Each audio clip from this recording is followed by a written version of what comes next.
So ayun, a day in my life bilang isang tao, ayan. Ito nga pala yung bigay ng kapatid kong si Melpot yung ano, yung tuyo. Tuyo sa garapon, ayan. Tapos ay eto nga mustasa, kamatis na may sibuyas. At eto nga palang ampalaya tira kahapon ay di ininit ko't nilagyan ko ng isang itlog, ayan. Pagkatapos nga niyan ay naghiwa pa nga ako dito ng salted egg, ayan. Pagkatapos nga niyan ay di syempre ako nga nagtimpla na ng kape at pagkatimpla ko nga ng kape, eto nga ako nga nagtaskingan na naman, araw-araw naman ito, ayan.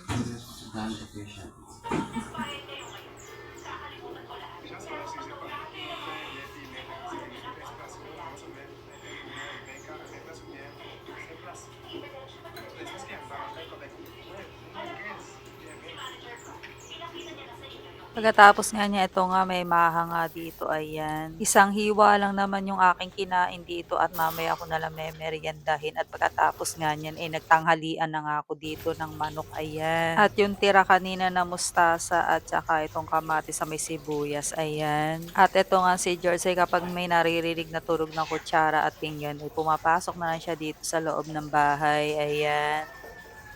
Pagkatapos ko nga kumain, ibinigay ko nga ito kay Asim yung buto, ayan, dahil favorite naman niya ito. George, toast ka na baga?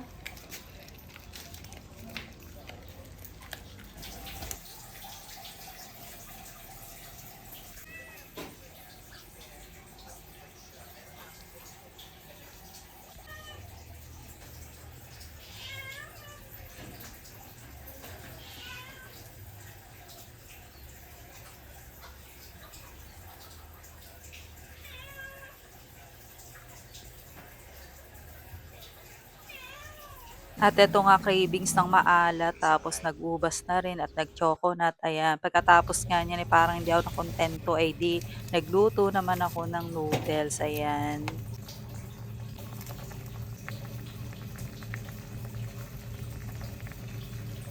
At ito nga yung mahan na kaulam, ayan. Isang hiwa lang naman kinain ko kanina at ito na nga luto na nga at akin na nga kinain, ayan. At hindi ko naman ito naubos, ayan. May tira pa nga ako dito at pagkatapos kong kumain, edi ito nga, ayan, oh, craving satisfy, kumbaga. Dahil mabilis nga oras, ito nga ay di hapon na at ako nga ay nakapaligo na. Ito nga pala suot ko ay kay Mildred, ayan, 'di ba? Ang ganda. Thank you so much, ayan.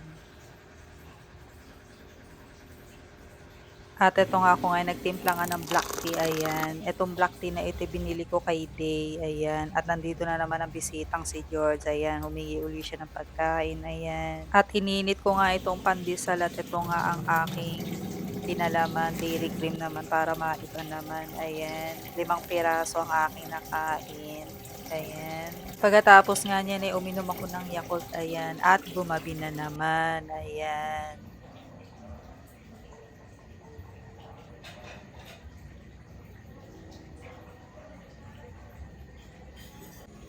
At dito nga ako ngayon naka 2,875 steps ako sa maghapon at 4 hours mahigit lang pala ang tulog ko, ayan.